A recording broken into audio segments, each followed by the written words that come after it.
Hey guys, this is Sandesh Prabhakar.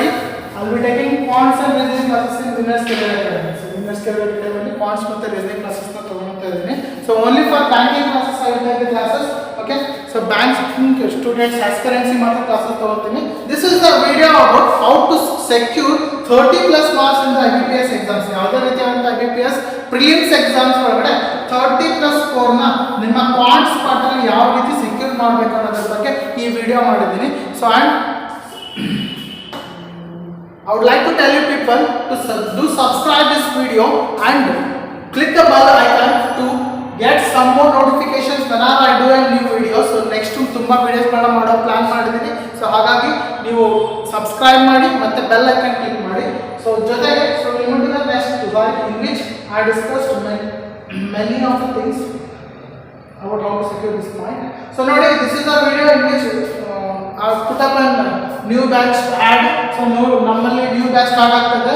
This starts from 12th July. 12th July ಅಂದ್ರೆ ನಮ್ಮ new batch starts ಆಗ್ತದೆ. So admissions been open. So register ಮಾಡ್ಕೊಳ್ಳಿ. So ಯಾರೆಲ್ಲ aspirants ಇದೆಲ್ಲ bank ಒಳಗಡೆ so ಎಷ್ಟು ಜನಕ್ಕೆ ಇನ್ನು ಇಲ್ಲಿ ತನಕ ಬ್ಯಾಂಕ್ ನ ಎಕ್ಸಾಮ್ ಅಟೆಂಡ್ ಮಾಡ್ತಾ ಇದ್ದೀನಿ still I couldn't clear the examination ಅಂತ ಯಾರೆಲ್ಲ ಅನ್ಕೊಂಡಿದ್ರಲ್ಲ just try to enroll here. So ನಿಮಗೆ ಒಂದು ಹೊಸ ರೀತಿಯಾದ ಮೆಥಡಾಲಜಿ ಸಿಗುತ್ತೆ ಎಕ್ಸಾಮ್ಗಳಲ್ಲಿ ಯಾವ ರೀತಿ ಕ್ಲಿಯರ್ ಮಾಡಬೇಕು ಅನ್ನೋದ್ರ ಬಗ್ಗೆ you get an better idea when you people come and enrol here. So ಇದನ್ನ ಆನ್ಲೈನ್ ಗಿಂತ ಆಫ್ಲೈನ್ ಕ್ಲಾಸಸ್ಗಳು ತುಂಬ ಚೆನ್ನಾಗುತ್ತೆ ಅದರ ಕಾರಣಕ್ಕೋಸ್ಕರ ಹೇಳ್ತಿರೋದು.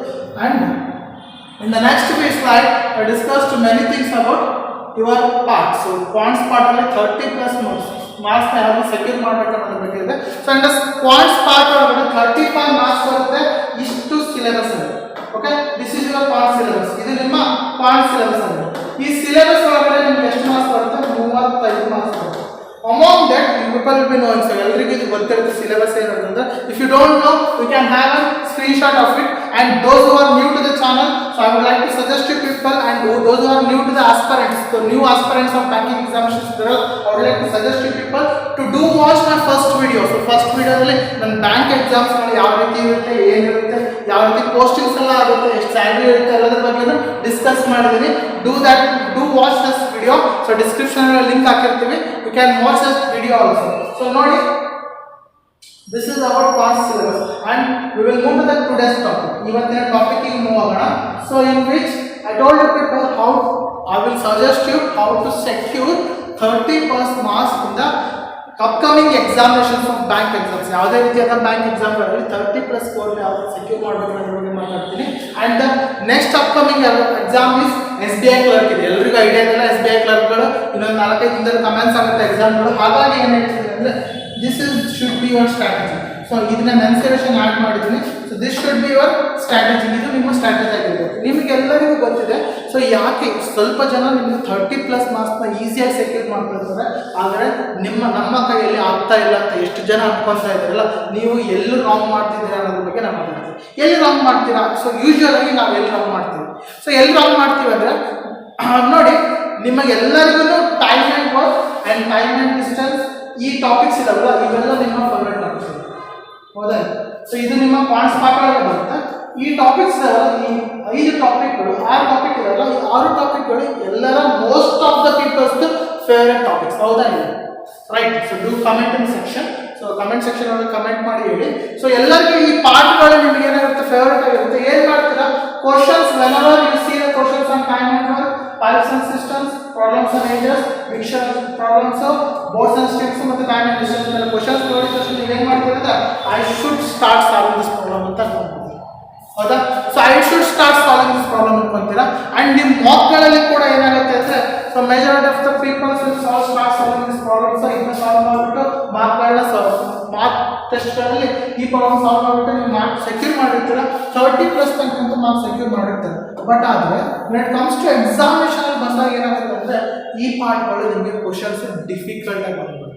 ಯಾಕೆ ಡಿಫಿಕಲ್ಟ್ ಬರುತ್ತೆ ಅಂದರೆ, because we are not known to that field. ಆ ಫೀಲ್ಡಲ್ಲಿ ಆ ಥರದ ಕ್ವಶನ್ಸ್ಗಳಿಗೆ ನಾವು ನಾಟ್ ನೋನ್ ಇರ್ತೀವಿ. ಹಾಗಾಗಿ ಏನಿಸುತ್ತಪ್ಪ ಅಂದರೆ it will become very difficult to practice. ಎಕ್ಸಾಮ್ಗಳಲ್ಲಿ ಡಿಫಿಕಲ್ಟ್ ಆಗುತ್ತೆ, ನಾಟ್ ಡೂಯಬಲ್ ಅಲ್ಲ. ಸೊ ನೋಡಿ, ನಾನು ಹೆಡ್ಡಿಗೆ ಏನು ಹಾಕಿರ್ತೀನಿ, ಡಿಪೆಂಡ್ಸ್ ಆನ್ ಯುವರ್ ಪ್ರಿಪ್ರೇಷನ್ ಅಂತ ಹಾಕಿದ್ದೀನಿ. ಇಫ್ ಯು ಹ್ಯಾವ್ ಅನೌಫ್ ಪ್ರಿಪರೇಷನ್, ನೀವು ತುಂಬಾ ಪ್ರಿಪೇರ್ ಆಗಿದ್ದೀರಾ ಅಂದ್ರೆ ನಿಮಗೆ ಇದನ್ನ ಈ ವಿಡಿಯೋ ನೋಡೋ ಅವಶ್ಯಕತೆ ಇಲ್ಲ, because you can anyhow secure 30+ marks. So ನೋಡಿ, ಇನ್ನೊಂದು ಬಹಳ ಇಂಪಾರ್ಟೆಂಟ್ ಅಂದ್ರೆ ಇಲ್ಲಿರುವಂತ ಎಲ್ಲ ಟಾಪಿಕ್ಗಳನ್ನ ನೀವು ಪ್ರಾಕ್ಟೀಸ್ ಮಾಡಿರಲೇಬೇಕು. ಇಲ್ಲಿರುವಂತ ಎಲ್ಲ ಟಾಪಿಕ್ಗಳನ್ನ ನೀವು ಏನು ಮಾಡಬೇಕು, ಪ್ರಾಕ್ಟೀಸ್ ಮಾಡಿರಲೇಬೇಕು. ಇವೆಲ್ಲ ಟಾಪಿಕ್ ಮೇಲೆ ನಿಮಗೆ ಗ್ರಿಪ್ ಇರಲೇಬೇಕು. ಎಷ್ಟೆಲ್ಲ ಟಾಪಿಕ್ಗಳ ಮೇಲೆ ಏನಿರಬೇಕು, ಗ್ರಿಪ್ ಇರಲೇಬೇಕು. ಆವಾಗ ಮಾತ್ರ ನಿಮಗೆ ಎಕ್ಸಾಮ್ ಅಲ್ಲಿ ಸೆಕ್ಯೂರ್ ಮಾಡೋಕ್ಕಾಗುತ್ತೆ. ಸೊ ನೋಡಿ, ಇಷ್ಟೆಲ್ಲ ಗೊತ್ತಿದೆ ಅನ್ಕೊಂತ ಇದ್ದೀನಿ. Will discuss coming back to topic. So ಟಾಪಿಕ್ಗೆ ಬರೋಣ. ಅಂತ ಈ ಪಾರ್ಟ್ ನೋಡಿದ ತಕ್ಷಣ ನಿಮ್ಗೆ ಯಾಕೆ ಸಾಲ್ವ್ ಆಗಲ್ಲ ಅಂತ ಹೇಳ್ತೀನಿ. ಸೊ ನೀವು ಎಲ್ಲ ಎಕ್ಸಾಮ್ಗಳಲ್ಲಿ ಮಾಕ್ ಟೆಸ್ಟ್ಗಳಲ್ಲಿ ಏನು ನೋಡ್ತೀರಪ್ಪ ಅಂದ್ರೆ, when it comes time about ಬಂದ ತಕ್ಷಣ ಏನು ಮಾಡ್ತೀರಾ, A doesn't work in 10 days, B doesn't work in 15 days and C doesn't work in 20 days. So then you start getting the LCM of these numbers and assume your total work. assume ಮಾಡ್ತೀರಾ, efficiency ತೆಗಿತೀರಾ. So efficiency open ಮಾಡ್ತೀರಾ, efficiency ತೆಗಿತೀರಾ, efficiency ತೆಗೆದು then you ask the, so you will start solving the problem. ಆ ತರ ಮಾಡ್ತಿರ್ತೀರಾ Mach ಅಲ್ಲಿ. But when it comes to exams ಅಂತ ಏನಾಗುತ್ತೆ ಅಂದ್ರೆ, ಇದೇ ಕ್ವೆಶ್ಚನ್ ನಾವು ಚೇಂಜ್ ಮಾಡ್ತೀವಿ. C doesn't work in X days, okay, B does it in X plus 10 days. So it will, he will take 10 more days and A takes 15 more days than the B ಅಂತ ಹೇಳ್ತಾರೆ. then ಏನಾಗುತ್ತೆ, 15 more days ಅಂದ್ರೆ 25 ಆಗುತ್ತೆ, X plus 25 ಆಗುತ್ತೆ. ಈ ತರ ಇದ್ದಾಗ ನಾವು start taking the LCM and try to solve the problem. ನೋಡಿ ಆಗಲ್ಲ. ಸೊ ನಮ್ಮ ಅಪ್ರೋಚ್ ಯಾವಾಗಲೂ ಹೆಂಗಿರುತ್ತೆ, ಈ ರೀತಿ ಇರುತ್ತೆ. ನಮಗೆ ಟೈಮ್ ಕೊಟ್ಟಿರ್ತಾರೆ, ವರ್ಕ್ ಕೊಟ್ಟಿರ್ತಾರೆ, ಎಲ್ಲ ಕೊಟ್ಟಿರ್ತಾರೆ, ನಾವು ಸಾಲ್ವ್ ಮಾಡ್ತೀವಿ ಅಂತ ಅನ್ಕೊಂಡಿರ್ತೀವಿ. ಬಟ್ ಎಕ್ಸಾಮಲ್ಲಿ ಏನಾಗುತ್ತೆ ಅಂದರೆ ಅದನ್ನೇ ಕೊಟ್ಟಿರ್ತೀವಿ. ನಮಗೆ ಏನು ಗೊತ್ತಿರುತ್ತೆ ಅದನ್ನ ಬಿಟ್ಟು ಬೇಕು ಕೊಟ್ಟಿರ್ತಾರೆ. ಹಾಗಾಗಿ ಏನಾಗುತ್ತೆ, ಸ್ಟಕ್ ಆಗಿರ್ತೀರ. So start solving is traditional method solve start ಮಾಡ್ತಾರೆ. ನಿಮಗೆ problem more than 2 minute solve ಆಗೋಕ್ಕೆ ತೊಗೊಂಡ್ಬಿಡುತ್ತೆ. ಕೆಲವೊಂದು ಟೈಮಲ್ಲಿ ಸಾಲ್ವ್ ಕೂಡ ಆಗೋದಿಲ್ಲ. ಹೀಗಾಗಿ ಏನಾಗುತ್ತೆ ಅಂದರೆ, ಯು ವಿಲ್ ಕಿಲ್ ಯುವರ್ 2 ಮಿನಿಟ್ನ 2 ನಿಮಿಷ ಟೈಮ್ ಕಿಲ್ ಮಾಡ್ಕೊತೀರಾ. ಜೊತೆಗೆ you will kill your time and you will kill your confidence level also. ನಿಮ್ಮ ಕಾನ್ಫಿಡೆನ್ಸ್ ಲೆವೆಲ್ ಕೂಡ ಕಡಿಮೆ ಆಗ್ತದೆ. ಕಾನ್ಫಿಡೆನ್ಸ್ ಲೆವೆಲ್ ಕಡಿಮೆ ಆದ ತಕ್ಷಣ ಏನಾಗುತ್ತೆ ಅಂದರೆ, ನೆಕ್ಸ್ಟ್ ಪ್ರಾಬ್ಲಮ್ಗಳು ಸಾಲ್ವ್ ಮಾಡೋಕೆ ಹೋಗ್ತಿದ್ದಂಗೆ ನಿಮ್ಗೆ ಏನಾಗುತ್ತೆ ಅಂದರೆ, ಇದು ಸಾಲ್ವ್ ಆಗುತ್ತೋ ಇಲ್ಲ, ಇದು ಸಾಲ್ವ್ ಆಗುತ್ತೋ ಇಲ್ಲ ಅಂತ ಮೇಲೆ ತಲೆಯಲ್ಲಿ ಹೊಡೆಯಕ್ಕೆ ಸ್ಟಾರ್ಟ್ ಆಗುತ್ತೆ. ಹಾಗಾಗಿ ಏನು ಹೇಳ್ತೀವಿ ಅಂದರೆ, whenever you see such topics, ಈ ಟಾಪಿಕ್ಗಳನ್ನು ನೋಡಿದ ತಕ್ಷಣ do not start solving these problems. The strategy should be like this. ಯಾವುದು ಸ್ಟ್ರಾಟಜಿ ಇರಬೇಕು ಅನ್ನೋದ್ರ ಬಗ್ಗೆ ಮಾತಾಡ್ತೀವಿ ನೋಡ್ರಿ. ಸೊ whenever you see, ನಮ್ಮ ಎಕ್ಸಾಮ್ ಹೋಗ್ಕಿಂತ ಮುಂಚೆ ನಿಮ್ಮ ಸ್ಟ್ರಾಟಜಿ ಈ ಥರ ಇರಬೇಕು. You should start solving your speed mark part. So ನೋಡಿ, ನಮ್ಮ ಕ್ವಾಂಟ್ಸ್ ಪಾರ್ಟ್ನ ನಾವು 2 ರೀತಿಯಾಗಿ ವಿಂಗಡಿಸ್ತೀವಿ. 2 ರೀತಿ ಯಾವಪ್ಪ ಅಂದರೆ, ಕ್ವಾಂಟ್ಸ್ನ 2 ರೀತಿಯಾಗಿ ವಿಂಗಡಿಸ್ತೀವಿ. ಒಂದು ಸ್ಪೀಡ್ ಮ್ಯಾಥ್, ಇನ್ನೊಂದು ಅರಿಥಮೆಟಿಕ್ ಪಾರ್ಟ್. ಈ ಸ್ಪೀಡ್ ಮ್ಯಾಥ್ ಅಂದ್ರೆ ಏನಪ್ಪ? ಸೊ ಸ್ಪೀಡ್ ಮ್ಯಾಥ್ ಅಂದ್ರೆ it doesn't like the questions will be like this. So ಈ 3 ಪಾರ್ಟ್ ಇದಾವೆ, ಈ 3 ನಿಮಗೆ ಕಾಣಿಸ್ತಾ ಟಾಪಿಕ್ಸ್ ಹಾಕೋಲ್ಲ. ಈ 3 ಟಾಪಿಕ್ಗಳು ಏನು ಕರಿತೀವಪ್ಪ ಅಂದ್ರೆ ಸ್ಪೀಡ್ ಮ್ಯಾಥ್ ಒಳಗೆ ಬರುತ್ತೆ ಅಂತ ಕರೀತಾರೆ. And the speed math part is very important when it comes to banking examination. Bank ಎಕ್ಸಾಮ್ಗಳಲ್ಲಿ ಸ್ಪೀಡ್ ಮ್ಯಾಥ್ ಪಾರ್ಟ್ ತುಂಬಾ ಇಂಪಾರ್ಟೆಂಟ್ ಆಗುತ್ತೆ. ಯಾಕಪ್ಪ ಅಂತಂದ್ರೆ, on your how you are calculative ಅನ್ನೋದ್ರ ಗೊತ್ತಾಗೋದು ಸಿಂಪ್ಲಿಫಿಕೇಶನ್ ಅಲ್ಲಿ. ಸೊ ನಿಮಗೆ ಕ್ಯಾಲ್ಕುಲೇಷನ್ ಸ್ಟ್ರಾಂಗ್ ಆಗೋದೇ ನಿಮ್ಮ ಸಿಂಪ್ಲಿಫಿಕೇಶನ್ ಪಾರ್ಟ್ ಅಲ್ಲಿ. ಹಾಗಾಗಿ ಸ್ಪೀಡ್ ಮ್ಯಾಥ್ ಪಾರ್ಟ್ ತುಂಬಾ ಇಂಪಾರ್ಟೆಂಟ್ ಆಗುತ್ತೆ. ಈ ಸ್ಪೀಡ್ ಮ್ಯಾಥ್ ಪಾರ್ಟ್ ಅಲ್ಲಿ 3 ಟಾಪಿಕ್ ಇದಾವೆ. ಪ್ರತಿ ಟಾಪಿಕ್ ಇಂದಲೂ you may expect 5 questions each. So ನಿಮ್ಮ ಕ್ವಶನ್ಸ್ 5 ಕ್ವಶನ್ಗಳು ಈಚ್ ಎಕ್ಸ್ಪೆಕ್ಟ್ ಮಾಡಿದ್ರು ಕೂಡ ನಿಮಗೆ minimum 10 marks, maximum 15 marks questions ನಿಮಗೆ ಈ speed math part questions exam ಬರೋದು ಕೇಳ್ತೀವಿ. ನಿಮ್ಮ ನೆಕ್ಸ್ಟ್ ಬರುವಂಥ SBI ಎಕ್ಸಾಮ್ ಕೂಡ ಇದೇ ರೀತಿ ಪ್ಯಾಟರ್ನ್ ಇರುತ್ತೆ. ನೆನ್ಪಿಟ್ಕೋಬೇಕು, ಮಿನಿಮಮ್ 10 ಮಾರ್ಕ್ಸ್ ಕೇಳ್ತಾರೆ, ಮ್ಯಾಕ್ಸಿಮಮ್ 15 ಮಾರ್ಕ್ಸ್ ಅಂತ ನಿಮ್ಮ ಕ್ವಶನ್ಸ್ ಕೇಳ್ತಾರೆ. ಮಿನಿಮಮ್ 10 ಮಾರ್ಕ್ಸ್ ಅಂತ ಕೇಳಿದಾಗ ನೋಡ್ರಿ, ದೇ ಮೇ ವೇರಿ. ಸೊ ಯಾವ ರೀತಿ ವೇರಿ ಮಾಡ್ಬೋದು? ಸಿಂಪ್ಲಿಫಿಕೇಶನ್ 5 ಮಾರ್ಕ್ಸ್ ಕ್ವಶನ್ಸ್ ಕೇಳಿ, ಸಿಂಪ್ಲಿಫಿಕೇಶನ್ 5 ಮಾರ್ಕಿಗೆ ಕೇಳಿ, ಕ್ವಾಡ್ರಾಟಿಕ್ ಇಕ್ವೇಷನ್ ಕೂಡ 5 ಮಾರ್ಕಿಗೆ ಕೇಳಿ, ಸೊ ನಂಬರ್ ಸೀರೀಸ್ ಕೂಡ 5 ಮಾರ್ಕಿಗೆ ಕೇಳಿದ್ರೆ ಸೊ ಟೋಟಲ್ ಎಷ್ಟಾಯ್ತು? 15 ಮಾರ್ಕ್ಸ್. ಕೆಲವೊಂದು ಕಡೆ ಎಕ್ಸಾಮ್ ಚೇಂಜ್ ಮಾಡ್ತಾರೆ. ನಂಬರ್ ಸೀರೀಸ್ 5 ಮಾರ್ಕ್ಸ್ ಕೇಳ್ತಾನೆ, ಈ ವಿಲ್ ಒಮೆಟ್ ಕ್ವಾಡ್ರಾಟಿಕ್ ಇಕ್ವೇಷನ್ ಏನು ಮಾಡ್ತಾನೆ ತೆಗೆದುಕೊಡ್ತಾರೆ. ಯಾಕಂದ್ರೆ ಇನ್ಇಕ್ವಾಲಿಟೀಸ್ ನೀವು ನಿಮ್ಮ ರೀಸನಿಂಗ್ ಪಾರ್ಟಲ್ಲಿ ಕೂಡ ಕೇಳಿರ್ತೀರ ಅನ್ಕೊಳ್ತೀವಿ. ಹಾಗಾಗಿ ಇಲ್ಲೇ ಮಾಡ್ತಾರೆ 10 ಮಾರ್ಕ್ಸ್ ಆಗ್ತದೆ. ಇಲ್ಲ, you will give 5 marks here, ಇದಕ್ಕೂ 5 ಇದಕ್ಕೂ 5 ಮಾರ್ಕ್ಸ್ ಕೊಡ್ತಾನೆ. ಅವಾಗ ಏನು ಬರ್ತದೆ? 10 ಮಾರ್ಕ್ಸ್ ಮಿನಿಮಮ್ ಬಂದಿರುತ್ತೆ. ಇಲ್ಲ ಅಂದ್ರೆ ಇಲ್ಲ 5 ಮಾರ್ಕ್ಸ್, ಇಲ್ಲ 5 ಮಾರ್ಕ್ಸ್ ಕೊಡ್ತಾನೆ. ಸಿಂಪ್ಲಿಫಿಕೇಶನ್ ಅಪ್ರಾಕ್ಸಿಮೇಷನ್ ತೆಗೆದುಕೊಡ್ತಾನೆ. ಈ ಟಾಪಿಕ್ನೇ ತೆಗೆದುಕೊಡ್ತೀನಿ. ಹಾಗಾಗಿ ಏನಾಗುತ್ತೆ ಅಂದ್ರೆ ನಿಮಗೆ ಸೊ ಮಿನಿಮಮ್ 10 ಮಾರ್ಕ್ ಅಂತ ಬಂದ ಬಂದೇ ಬರ್ತದೆ ಈ ಪಾರ್ಟ್ ಇಂದ. ಸೊ ಅದಕ್ಕೆ ನಾವೇನ್ ಹೇಳ್ತೀವಿ ಅಂದ್ರೆ this topic comprises the examination up to 10 to 15 marks ಬರುತ್ತೆ ಅಂತಂದ್ರೆ you should be able to get secure 10 mark here. ಇಲ್ಲಿ ನೀವು 10 ಮಾರ್ಕ್ ನ ಮಿನಿಮಮ್ ಸೆಕ್ಯೂರ್ ಮಾಡುವಷ್ಟು ಕೆಪಾಸಿಟಿ ಹೊಂದಿರಲೇಬೇಕು ಅಂತ ಹೇಳ್ತೀವಿ. ಸೊ ಇದನ್ನ 10 ಮಾರ್ಕ್ ಮಾಡುವಂತ ಕೆಪಾಸಿಟಿ ಹೊಂದಿರಬೇಕು. ಇದು ಯಾವ ರೀತಿ ಡೆವಲಪ್ ಆಗುತ್ತೆ? ಇದು ಯಾವ ಡೆವಲಪ್ ಆಗುತ್ತೆ ಅಂದ್ರೆ ಸರ್ ನಮ್ಮ ಕ್ಯಾಲ್ಕುಲೇಷನ್ ತುಂಬಾ ಡಿಫಿಕಲ್ಟ್ ಸರ್, ಹಾಗಾಗಿ ನಾವು ಸಿಂಪ್ಲಿಫಿಕೇಶನ್ ಪಾರ್ಟ್ ಅಲ್ಲಿ ನಾವು ಮಿನಿಮಮ್ 10 ಮಾರ್ಕ್ಸ್ ಸೆಕ್ಯೂರ್ ಮಾಡಕ್ಕೆ ಕಷ್ಟಪಡ್ತೀವಿ. ನೋಡ್ರಿ ಈ ಸಿಂಪ್ಲಿಫಿಕೇಶನ್ ಪಾರ್ಟ್ ತುಂಬಾ ಈಸಿ ಇರುತ್ತೆ. ನೀವು ಏನ್ ಮಾಡ್ತೀರಾ ಅಂದ್ರೆ ಕ್ಯಾಲ್ಕುಲೇಷನ್ ನ ನಾರ್ಮಲ್ ಆಗಿ ಕ್ಯಾಲ್ಕುಲೇಟ್ ಮಾಡಕ್ಕೆ ಟ್ರೈ ಮಾಡ್ತೀರಾ. You should use some other techniques, ಬೇರೆ ಬೇರೆ ಟೆಕ್ನಿಕ್ಸ್ ಗಳನ್ನ ಯೂಸ್ ಮಾಡಬೇಕು. I would like to suggest you one few thing. So one technique ಹೇಳ್ತೀನಿ ನೋಡಿ.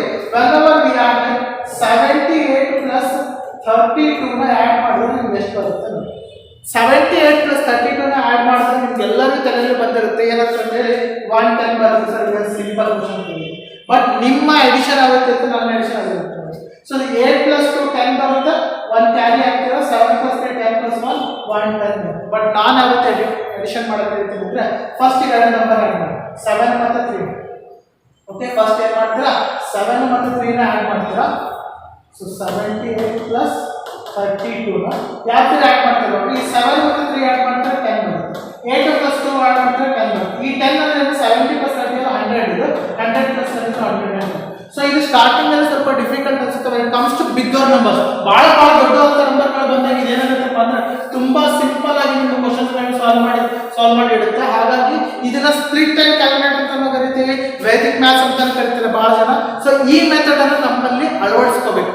ಈ ಮೆಥಡ್ ಇಂದಾನೆ ನೀವು ಬಹಳ ಕಡೆ ನೋಡಿರ್ತೀರಾ, ಈ ಪ್ರಾವಿಷನ್ ಸ್ಟೋರ್ಗಳಲ್ಲಿ, ಕಿರಾಣಿ ಅಂಗಡಿಗಳಲ್ಲಿ ಅವರು ನಿಮ್ಮ ತಾತ ಅಂಕಲ್ ಇರ್ತಾರೆ ಅನ್ಕೊಳ್ರಿ, ಅವರೆಲ್ಲ ತುಂಬಾ ಬೇಗ ಕ್ಯಾಲ್ಕುಲೇಟ್ ಮಾಡ್ತಿರ್ತಾರೆ. ಲೆಕ್ಕ ನೋಡಿ ಅವ್ರು ಕ್ಯಾಲ್ಕುಲೇಟ್ ಮಾಡಿದ್ರೆ ತುಂಬಾ ಬೇಗ ಕ್ಯಾಲ್ಕುಲೇಟ್ ಮಾಡ್ತಿದ್ರು. ಯಾಕಪ್ಪ ಅಂತಂದ್ರೆ ಅವರು ಈ ರೀತಿಯಾದಂಥ ಲೇಮ್ಯಾನ್ ಮೆಥಡ್ಗಳನ್ನ ಯೂಸ್ ಮಾಡ್ತಾರೆ. ಹಾಗಾಗಿ ಕ್ಯಾಲ್ಕುಲೇಷನ್ ತುಂಬಾ ಈಸಿ ಆಗುತ್ತೆ. ಈ ತರ ಕೆಲವೊಂದು ಟಿಪ್ಸ್ಗಳು ಇರಬೇಕು ನಿಮ್ಮ ಹತ್ರ, ಇಲ್ಲಾಂದ್ರೆ ಸ್ವಲ್ಪ ಡಿಫಿಕಲ್ಟ್ ಆಗುತ್ತೆ. And that is not a big deal also. ಅದು ದೊಡ್ಡ ಕೆಲಸನೂ ಅಲ್ಲ. Just you need some guidance. ಸ್ವಲ್ಪ ಗೈಡೆನ್ಸ್ ಬೇಕು, ಸ್ವಲ್ಪ ಲಾಟ್ ಆಫ್ ಪ್ರಾಕ್ಟೀಸ್ ಇತ್ತು ಅಂದ್ರೆ ನೀವು ಕೂಡ ಸಿಂಪಲ್ ಆಗಿ ಬರುತ್ತೆ. So 10 marks securing is very easy. 10 marks secure ಮಾಡೋದು ತುಂಬಾ ಈಸಿ ಅಂತ ಗೊತ್ತಾಗುತ್ತೆ. ನೆಕ್ಸ್ಟ್ ಬರೋಣ, ನಿಮಗೆ ನೆಕ್ಸ್ಟ್ ಯಾವ ಟಾಪಿಕ್ ಕ್ಲಾಸ್ ಅಪ್ಲೈ ಮಾಡಬೇಕು ಅಂದ್ರೆ ಡೇಟಾ ಇಂಟರ್ಪ್ರಿಟೇಷನ್ ಹೋಗ್ಬೇಕು. ಎಲ್ಲಿ ಹೋಗ್ಬೇಕು? ಡೇಟಾ ಇಂಟರ್ಪ್ರಿಟೇಷನ್ ಸ್ಟಾರ್ಟ್ ಮಾಡಬೇಕು. ಸೊ ಎಲ್ಲರೂ ಸರ್ ಇದೇನು ಸರ್ ನೀವು ಡೇಟಾ ಇಂಟರ್ಪ್ರಿಟೇಷನ್ ಮಾಡಕ್ಕೆ ಹೇಳ್ತೀರಾ? ಬಿಕಾಸ್ ಡೇಟಾ ಇಂಟರ್ಪ್ರಿಟೇಷನ್ ಟಾಪಿಕ್ ಇದೆಯಲ್ಲ, ನಿಮಗೆ ಪ್ರಿಲಿಮ್ಸ್ ಒಳಗಡೆ ತುಂಬಾ ಈಸಿ ಕ್ವಶನ್ಸ್ ಕೊಡ್ತಾರೆ. ನಿಮಗೆ ಈ ಕೇಸ್ ಸ್ಟಡೀಸ್ ಎಲ್ಲ ಬರೋದಿಲ್ಲ, ಬಹಳ ರೇರ್ ಆಗಿರುತ್ತೆ ಕೇಸ್ ಸ್ಟಡೀಸ್. ದಟ್ಟು ಈ PO ಎಕ್ಸಾಮ್ಸ್ ಇರುತ್ತಲ್ಲ, SBI PO ಮತ್ತು MBBS PO ದಲ್ಲಿ ಒಂದು ಕ್ವಶನ್ ಇದೆ ಆಸ್ಕಿಂಗ್ ಫಾರ್ 3 ಡೇಟಾ ಇಂಟರ್ಪ್ರಿಟೇಷನ್ ಕೇಳ್ತಿದ್ದಾರೆ ಅಂದ್ರೆ ಅದರೊಳಗೆ ಒಂದು ಕ್ವಶನ್ ಕೇಳಬಹುದು. ಚಾನ್ಸಸ್ 10%. ನಿಮ್ಮ ಬ್ಯಾಡ್ ಲಕ್ ಇದು ಕೇಳಬಹುದು, ಬಿಟ್ರೆ ಮತ್ತೇನಿಲ್ಲ. ಅರ್ಥ ಆಯ್ತಾ? ಇನ್ನು ಡೇಟಾ ಇಂಟರ್ಪ್ರಿಟೇಷನ್ ಒಳಗಡೆ 2 ಡೇಟಾ ಇಂಟರ್ಪ್ರಿಟೇಷನ್ ಅಂತ ಮಿನಿಮಮ್ ಬರ್ತದೆ. ಎಲ್ಲ ಎಕ್ಸಾಮ್ ಆಗಿ ಎಷ್ಟಿರುತ್ತೆ? 2 ಡೇಟಾ ಇಂಟರ್ಪ್ರಿಟೇಷನ್ ಮಿನಿಮಮ್ ಇರುತ್ತೆ. ಒಂದಂತೂ ಫುಲ್ ಈಸಿ ಇರುತ್ತೆ, ಎಲ್ಲರಿಗೂ ಗೊತ್ತಿರುತ್ತೆ. ಎಕ್ಸಾಮ್ ಅಟೆಂಡ್ ಮಾಡಿದ್ರೆ ಎಲ್ಲರಿಗೂ ಗೊತ್ತಿರುತ್ತೆ. ಎಕ್ಸಾಮ್ ಅಟೆಂಡ್ ಮಾಡೋದು ನೆನ್ಪಿಟ್ಕೊಳ್ರಿ, ಒಂದು ಕ್ವಶನ್ ಮಾತ್ರ ಫುಲ್ ಈಸಿ ಇರುತ್ತೆ. ಒಂದು ಡೇಟಾ ಇಂಟರ್ಪ್ರಿಟೇಷನ್ ಫುಲ್ ಈಸಿ ಇರುತ್ತೆ. That will be either bar, line or pie. So ಈ 3 ಕ್ರಾಫ್ಟ್ಗಳಾಗಿರುತ್ತೆ. ಅದರೊಳಗೆ ನೋಡಿ ನಿಮಗೆ ತುಂಬಾ ಈಸಿ ಅಂತ ಯಾಕೆ ಹೇಳ್ತೀವಿ ಅಂದ್ರೆ it depends upon only percentage changes, averages ಮತ್ತೆ ರೇಷಿಯೋಸ್ ಮೇಲೆ ಮಾತ್ರ ಕ್ವಶನ್ಸ್ ಕೊಡ್ತಾರೆ. ಜಾಸ್ತಿ ಇನ್ ಡೆಪ್ತ್ ಅಲ್ಲಿ ಕೇಳಿದ್ರು. ಆಯ್ತಾ? ಇನ್ನು ಒಂದು ಇರುತ್ತೆ, ಅದು ಮಾಡರೇಟ್ ಇರುತ್ತೆ. ಮಾಡೋದಕ್ಕಿಂತ ಈಸಿನೇ ಇರ್ತದೆ, ಸ್ವಲ್ಪ ಕ್ಯಾಲ್ಕುಲೇಟಿವ್ ಇರುತ್ತೆ. I will write it as calculator ಅಂತ ಬರುತ್ತೆ. ಇಲ್ಲಿ ಅಂತ ಬರೀಬಹುದು, ಕ್ಯಾಲ್ಕುಲೇಟರ್ ಅಂತ ಬರುತ್ತೆ. ಸೊ ಈ ಪಾರ್ಟ್ ಇರುತ್ತೆ, ಇನ್ನೊಂದು ಇರುತ್ತೆ ಕ್ಯಾಲ್ಕುಲೇಟರ್ ಇರುತ್ತೆ. ಕ್ಯಾಲ್ಕುಲೇಟರ್ ಆಗಿದೆ ಅಂದ್ರೆ ಈ ಕ್ಯಾಲ್ಕುಲೇಟರ್ ನಿಮ್ಗೆ ಯಾಕೆ ಕ್ಯಾಲ್ಕುಲೇಟರ್ ಅನ್ಸುತ್ತೆ ಅಂದ್ರೆ because we are new to simplification. Simplification ಒಳಗಡೆ ನಾವು ಸ್ಟ್ರಾಂಗ್ ಇಲ್ಲ ಅಂದ್ರೆ ಅನ್ಸುತ್ತೆ ನಿಮಗೆ ಕ್ಯಾಲ್ಕುಲೇಟಿವ್ ಅನ್ಸುತ್ತೆ. ಇಲ್ಲಪ್ಪ ಅಂದ್ರೆ this will also become very easy. And you should be as you practise simplification practice ಮಾಡುತ್ತೆ ಡೇಟಾ ಇಂಟರ್ಪ್ರಿಟೇಷನ್ ನಿಮ್ಗೆ ಏನಾಗುತ್ತೆ ಈಸಿ ಆಗಿ ಆಗುತ್ತೆ. So that marks which will come out here is 10 to 15 marks in questions ಕೊಡ್ತಾರೆ and you should secure 10 marks, right? ಅದೇ ರೀತಿ ಇಲ್ಲಿ ಬಂದ್ರೆ ಇಲ್ಲಿ 10 to 15 ಅಂತ questions ಕೊಡ್ತಾರೆ, ನೀವು ಎಷ್ಟು ಮಾಡ್ತೀರಾ? ಮಿನಿಮಮ್ 10 ಮಾರ್ಕ್ಸ್ ನ secure, right? This is your strategy. ಇಲ್ಲಿ 10 ಮತ್ತೆ 10 ಮಾರ್ಕ್ ಅಂತ ಎಷ್ಟಂತ ಟೋಟಲ್ ನಿಮಗೆ 20 ಮಾರ್ಕ್ ಅಂತ. ಇನ್ನು ಎಷ್ಟು ಹೇಳ್ಬೇಕು ನಾನು? ಇನ್ನು 10 ಮಾರ್ಕಿನ ಸ್ಟ್ರಾಟಜಿ ಇದೆ. ಇನ್ನು 10 ಮಾರ್ಕಿನ ಸ್ಟ್ರಾಟಜಿ ತುಂಬಾ ಇಂಪಾರ್ಟೆಂಟ್. ಏನು ಸ್ಟ್ರಾಟಜಿ ಮಾಡಬೇಕು? ಸೊ ಇದು ಮಸ್ಟ್ ಟು ಅರ್ಥಮೆಟಿಕ್ ಪಾರ್ಟ್. ಈ 3 ಕ್ವಶನ್ಸ್ಗಳು ನಿಮಗೆ ಈ ಪಾರ್ಟ್ ಅಲ್ಲಿರುವಂಥ ಕ್ವಶನ್ಸ್ಗಳು ನಿಮಗೆ ಯಾವುದೇ MBBS ಎಕ್ಸಾಮ್ ಆಗಿರಲಿ, ಯಾವುದೇ ರೀತಿಯಾದಂಥ SBI ಎಕ್ಸಾಮ್ ಆಗಿರಲಿ, ಯಾವುದೇ ರೀತಿಯಾದ ಬ್ಯಾಂಕ್ ಎಕ್ಸಾಮ್ಗಳಾಗಿರಲಿ, ಈ 3 ಪಾರ್ಟ್ ಮೇಲೆ ಒಂದೊಂದು ಅರ್ಥಮೆಟಿಕ್ ಕ್ವಶನ್ಸ್ ಕೇಳಿರ್ತಾನೆ. ಸ್ವಲ್ಪ ಡೆಪ್ತ್ ಅಲ್ಲಿ ಕೇಳಿರ್ತಾರೆ, ಆದರೆ ನಿಮಗೆ ಈ 3 ಪಾರ್ಟ್ ಮೇಲೆ ತುಂಬಾ ಗ್ರಿಪ್ ಇರಬೇಕು ಅಂತ ಹೇಳ್ತೀವಿ. ಯಾಕಂದ್ರೆ ಈ 3 ಪಾರ್ಟ್ ಮೇಲೆ ಗ್ರಿಪ್ ಇಲ್ಲ ಅಂದ್ರೆ ಡೇಟಾ ಇಂಟರ್ಪ್ರಿಟೇಷನ್ ಮಾಡೋದು ತುಂಬಾನೇ ಕಷ್ಟ ಆಗುತ್ತೆ, ರೈಟ್? ಸೊ ಹಾಗಾಗಿ ಏನಾಯ್ತು ಅಂದ್ರೆ 3 ಪಾರ್ಟ್ ಮೇಲೆ ನಿಮ್ಗೆಲ್ಲ ಗ್ರಿಪ್ ಇದ್ದೇ ಇರುತ್ತೆ. ಸೊ ಇದ್ರ ಗ್ರಿಪ್ ಇರೋದ್ರಿಂದ ನಿಮಗೆ ಟ್ರಿಕ್ಸ್ ಟಿಪ್ಸ್ ಬರೋದು. ಸೊ ಪರ್ಸೆಂಟೇಜ್ ಮೇಲೆ ನಿಮ್ಗೆ ಗ್ರಿಪ್ ಇದ್ರೆ ನಿಮ್ಗೆ ಗೊತ್ತಾಗುತ್ತೆ. ಸೊ ಪರ್ಸೆಂಟೇಜ್ 50% ಅಂದ್ರೆ you think like so 50% of 100 rupees ಅಂದ್ರೆ ಜನರಲ್ಲಿ ಬರುತ್ತೆ 100 ಅರ್ಧ ಭಾಗ ಅಂತಂದೇಳಿ. ಇಲ್ಲಪ್ಪ ಅಂದ್ರೆ ನಿಮ್ಗೆ ಗೊತ್ತಾಗೋದಿಲ್ಲ, ರೈಟ್? ಸೊ ಆ ರೀತಿ ನಿಮಗೆ ಗ್ರಿಪ್ ಇರಬೇಕು. ಗ್ರಿಪ್ ಇದ್ದಾಗ ಮಾತ್ರ ಏನಾಗುತ್ತೆ, ಎಕ್ಸಾಮ್ ಅಲ್ಲಿ ತುಂಬಾ ಈಸಿ ಆಗುತ್ತೆ. ಸೊ ಎಕ್ಸಾಮ್ ತುಂಬಾ ಸಲೀಸಾಗಿ 30+ ಸ್ಕೋರ್ನ ಮಾಡ್ಬೋದು. ಈ 3 ಪಾರ್ಟ್ ಇಂದ ಮಿನಿಮಮ್ ಒಂದೊಂದು ಕ್ವಶನ್ಸ್ ಕೊಡ್ತಾರೆ. ಹಾಗಾಗಿ ಏನ್ ಬರುತ್ತೆ, ಇಲ್ಲಿ 3 ಮಾರ್ಕ್ಸ್ ನಿಮ್ಗೆ ಬಂದೇ ಇರುತ್ತೆ, ರೈಟ್? ಸೊ ಆಮೇಲೆ ನೋಡಿ, ಈ ಪಾರ್ಟ್ ಮೇಲೆ ತುಂಬಾ ಪ್ರಾಕ್ಟೀಸ್ ಮಾಡಿರ್ತೀರ. ಹಾಗಾಗಿ ಯಾವುದೇ ಕ್ವಶನ್ ಕೊಟ್ಟರು ನಿಮಗೆ ಯಾವುದೇ ರೀತಿಯಾದಂಥ ಮೆಥಡಾಲಜಿ ಕೂಡ ನಿಮ್ಗೆ ಗೊತ್ತಿರುತ್ತೆ, ಎಲ್ಲ ರೀತಿಯ ಮೆಥಡಾಲಜಿ ಗೊತ್ತಿರುತ್ತೆ. ಹಾಗಾಗಿ 3 ಮಾರ್ಕ್ ಇದೆಯಲ್ಲ ತುಂಬಾ ಸರಿ. ಇಲ್ಲಿಗೆ ಎಷ್ಟಾಗುತ್ತೆ, 23 ಮಾರ್ಕ್ಸ್ ಇರುತ್ತೆ. ಇನ್ನು 7 ಮಾರ್ಕ್ಸ್ ಇದೆಯಲ್ಲ, ಈ ಪಾರ್ಟಿಂದ 7 ಮಾರ್ಕ್ಸ್ ಒಳಗೆ ಮಿನಿಮಮ್ 5 to 6 ಮಾರ್ಕ್ಸ್ ಅಂತ ಸೆಕ್ಯೂರ್ ಮಾಡಬೇಕು. ಸರ್ ನೀವೇನೇ ಹೇಳಿರಿ ಸರ್, ಇಲ್ಲಿ ತನಕ ಹೇಳ್ಕೊಟ್ರಿ ಸರ್, ಬಟ್ ಈ ಪಾರ್ಟಲ್ಲಿ ಬಂದ ತಕ್ಷಣ ನೀವು ಈ 3 ಟಾಪಿಕ್ ಹಾಕಿದ್ದೀರಲ್ಲ ಸರ್, ಈ 3 ಟಾಪಿಕ್ ಮಾತ್ರ ನಮ್ಮ ಯಾವುದೇ ರೀತಿಯಾದಂಥ ಫ್ರೀಕ್ವೆನ್ಸಿ ರೇಂಜ್ ಒಳಗೆ ಬರೋದೇ ಇಲ್ಲ ಸರ್. ನಾನು ಯಾವತ್ತೂ ಪ್ರಾಕ್ಟೀಸ್ ಮಾಡಿದ್ದೀನಿ. ಈ ಟಾಪಿಕ್ಗಳನ್ನು ನಾನು ಈಸಿ ಅಂತ ಅನ್ಕೊಳ್ಳೋದೇ ಇಲ್ಲ ಸರ್. ಇದು ತುಂಬ ಡಿಫಿಕಲ್ಟ್ ಟಾಪಿಕ್ ಸರ್. ನಾವು ಯಾವಾಗಲೂ ಇದನ್ನು ಡಿಫಿಕಲ್ಟ್ ಅಂತಾನೆ ಫೀಲ್ ಆಗ್ತಿದ್ದೀವಿ. ಹಾಗಾಗಿ ಈ ಟಾಪಿಕ್ನ ಹೇಳ್ತಿದ್ದೀರಿ ಸರ್, ಇದು 3 ಮಾಡಿ ನೋಡಿ. ನೀವು ಡಿಫಿಕಲ್ಟ್ ಅಂತ ಅನ್ಕೊಂಡಿರೋ ಟಾಪಿಕ್ಗಳಲ್ಲಿ ಕ್ವಶನ್ಸ್ಗಳು ತುಂಬಾ ಈಸಿ ಆಗ್ತವೆ ನೋಡಿ. ನೆನಪಿಟ್ಕೊಳ್ಳಿ, ಪರ್ಮುಟೇಷನ್, ಕಾಂಬಿನೇಷನ್, ಪ್ರೊಬಬಿಲಿಟಿ, ಮೆನ್ಸುರೇಷನ್, ಈ 3 ಟಾಪಿಕ್ ಒಳಗಡೆ ನಿಮಗೆ ಏನು ಬೇಸಿಕ್ಸ್ ಸ್ಟ್ರಾಂಗ್ ಇದ್ದೀರಾ ಅಂತ, ಬೇಸಿಕ್ಸ್ ಒಳಗಡೆ ನನಗೆ ಎಲ್ಲ ಐಡಿಯಾ ಇದೆ. ಸೊ ನಾನು ಪ್ರೊಬಬಿಲಿಟಿ ಬೇಸಿಕ್ಸ್ ಸ್ಟ್ರಾಂಗ್ ಇದೆ. ನೆನಪಿಟ್ಟೆ example of taking cards. So ಕಾರ್ಡ್ಸ್ಗಳಲ್ಲಿ ಈಗ 2 ಟೈಪ್ ಆಫ್ ಕಾರ್ಡ್ಸ್ ಇದೆ. ಅದರೊಳಗಡೆ ನಾನು ಎರಡು ಬೇರೆ ಕಾರ್ಡ್ಸ್ ತೆಗಿದ್ದೀನಿ. What's the probability of getting king every time ಅಂತ ಕೇಳಿದೆ. ಸೊ ಎರಡು ಕಿಂಗ್ ಬರುವಂಥ ಪ್ರಾಬಬಿಲಿಟಿ ಕೇಳಿದಾಗ ಏನಾಯ್ತಂದ್ರೆ, ಯು ಹ್ಯಾವ್ ಫಾರ್ಮುಲಾಸ್ ಗೊತ್ತಿರುತ್ತೆ, ಪ್ರಾಬಬಿಲಿಟಿ ಮೇಲೆ ನಿಮಗೆ ಕಾನ್ಸೆಪ್ಟ್ ಗೊತ್ತಿರುತ್ತೆ. ಇದೇ ರೀತಿ ಕ್ವಶನ್ಸ್ಗಳನ್ನ ಕೇಳ್ತಾರೆ. ದೆನ್ ಆ್ಯಡ್ ಟು ಡೈಸ್ ಕೇಳ್ಬೋದು, ಎಕ್ಸ್ಟ್ರಾ ಅಂದ್ರೆ ಈಗ ಪಾಯಿಂಟ್ಸ್ ಕೇಳ್ಬೋದು. ಬಿಟ್ಟರೆ ಮತ್ತೆ ಏನು ಕೇಳೋಕ್ಕಾಗಲ್ಲ. ಇಷ್ಟು ಟಾಪಿಕ್ ಮೇಲೆ ನಿಮ್ಗೆ ಕ್ವಶನ್ಸ್ಗಳು ರೈಸ್ ಆಗುತ್ತಾ, ಬಿಟ್ಟರೆ ಹಿಂಗೆ ಅಂತ ಏನು ಗೊತ್ತಾಗುತ್ತಾ? So because these are the various where you can secure your easy marks, easy marks can secure ಮಾಡಬಹುದು. because topics are, so questions patterns are limited. Let me clarify it. Questions patterns are limited and topics to be feel to be difficult. Topics ಸ್ವಲ್ಪ difficult ಅನ್ಸುತ್ತೆ ನೋಡಿ. Mensuration ಒಳಗಡೆ you should know the surface areas and volumes and area of the materials. ಎಲ್ಲ ರೀತಿಯಾದಂಥ ಬೇರೆ ಬೇರೆ ಶೇಪ್ಸ್ಗಳಿದೆ, ಏರಿಯಾಗಳು, surface ಏರಿಯಾಗಳು ಮತ್ತು ವಾಲ್ಯೂಮ್ಸ್ಗಳ ನಿಮ್ಗೆ ಐಡಿಯಾ ಇತ್ತು ಅಂದರೆ ದೇ ವಿಲ್ ಆ್ಯಡ್ ಲೈಕ್ ಒಂದು ಕೋನ್ ಇದೆ, ಕೋನ್ ಕೆಳಗಡೆ ಒಂದು ಹೆಮಿಸ್ಫಿಯರ್, ಇದರದ್ದು ಸರ್ಫೇಸ್ ಏರಿಯಾ ಕಂಡಿದೆ. ಈ ಥರ ಕ್ವಶನ್ಸ್ಗಳನ್ನ ಕೇಳಬೇಕು. Where you can directly apply formula and your simplification part, like your calculation part is too good means you can easily get the marks also. So only I am suggesting you have it doable in the examination. ಯಾವೆಲ್ಲ ಎಕ್ಸಾಮ್ ಒಳಗಡೆ ಮಾಡಬಹುದು ಕ್ವಶನ್ಸ್ಗಳನ್ನ, ಯಾವೆಲ್ಲ ಕ್ವಶನ್ಸ್ಗಳನ್ನ exam ಅಲ್ಲಿ ಮಾಡಬಹುದು ಅನ್ನೋದನ್ನ ಇಲ್ಲಿ ಬರ್ತಿದ್ದೀನಿ ನೋಡಿ. ಪ್ರಾಫಿಟ್ ಲಾಸ್ ಅಂಡ್ ಡಿಸ್ಕೌಂಟ್, ಇದು ನಿಮ್ಮ ತಲೆಯಲ್ಲಿ ಇಟ್ಕೊಂಡ್ಬಿಡಿ. ಸೊ ಕ್ವಶನ್ ಏನು ಕೇಳ್ತಾರೆ, profit loss discount topic question ಹೇಗಿರುತ್ತೆ. ಸೊ ಒಂದು ಅಂಗಡಿ ಇದೆ, ಆ ಅಂಗಡಿ ಒಳಗಡೆ ಪ್ರತಿ ಜೀನ್ಸ್ ಮೇಲೆ 20% ಆಫ್ ಕೊಡ್ತೀನಿ. ಜೊತೆಗೆ ಏನು ಹೇಳ್ತಿದ್ದಾರೆ, 3 ಜೀನ್ಸ್ ತಗೊಂಡ್ರೆ 1 ಜೀನ್ಸ್ ಫ್ರೀ ಆಗಿ ಕೊಡ್ತೀನಿ. ಏನ್ ಹೇಳ್ತಿದ್ದಾರೆ, 3 ಜೀನ್ಸ್ ತಗೊಂಡ್ರೆ ಏನಂತ ಹೇಳ್ತಿದ್ದಾರೆ, 1 ಜೀನ್ಸ್ ಫ್ರೀ ಆಗಿ ಕೊಡ್ತೀನಿ ಅಂತ ಹೇಳ್ತಿದ್ದಾರೆ. ನಿಮ್ಗೆಲ್ಲರಿಗೂ ಐಡಿಯಾ ಇರುತ್ತೆ. ಸೊ ಈ ರೀತಿ ಡಿಸ್ಕೌಂಟ್ ಕೊಟ್ಟಾಗ ಟೋಟಲ್ ಡಿಸ್ಕೌಂಟ್ ಎಷ್ಟಾಗುತ್ತೆ, ಎಷ್ಟು ಅಮೌಂಟ್ ನಾನು ಪೇ ಮಾಡ್ತೀನಿ, ಮಾರ್ಕ್ ಪ್ರೈಸ್ ಎಷ್ಟು ಪೇ ಮಾಡ್ತೀನಿ, ಇಷ್ಟು ಬಿಟ್ಟರೆ ಮತ್ತೆ ಏನಕ್ಕೆ ಹೇಳ್ತಾರೆ. ಇದ್ರ ಮೇಲೆ ನಿಮಗೆ ಕಾನ್ಸೆಪ್ಟ್ಗಳು ಲಿಮಿಟೆಡ್ ಪ್ಯಾಟರ್ನ್ಸ್ ಇದಾವೆ. ಹಾಗಾಗಿ ಏನಂದ್ರೆ ಇವನ್ನೆಲ್ಲ ಡೂಯೇಬಲ್ ಇಂದ ಎಕ್ಸಾಮಿನೇಷನ್ ಅಂತ ಬರ್ತಿರೋದು. ಆಮೇಲೆ ಇನ್ ಡೆಪ್ತ್ ಕ್ವಶನ್ಸ್ ಕೇಳಲ್ಲ, ಕ್ವಶನ್ಸ್ನ ಮೇಲೆ ಹಾಕಿರ್ತಾರೆ. ನೀವು ಈ ಪಾರ್ಟ್ಗಳಲ್ಲಿ ಹೋಗಿರೋದಿಲ್ಲ, ಹಾಗಾಗಿ ಏನಾಗ್ತದೆ ಡಿಫಿಕಲ್ಟ್ ಆಗುತ್ತೆ. ಇನ್ನೊಂದು ಈ ಸಿಂಪಲ್ ಇಂಟ್ರೆಸ್ಟ್, ಕಾಂಪೌಂಡ್ ಇಂಟ್ರೆಸ್ಟ್ ಇದೆಯಲ್ಲ.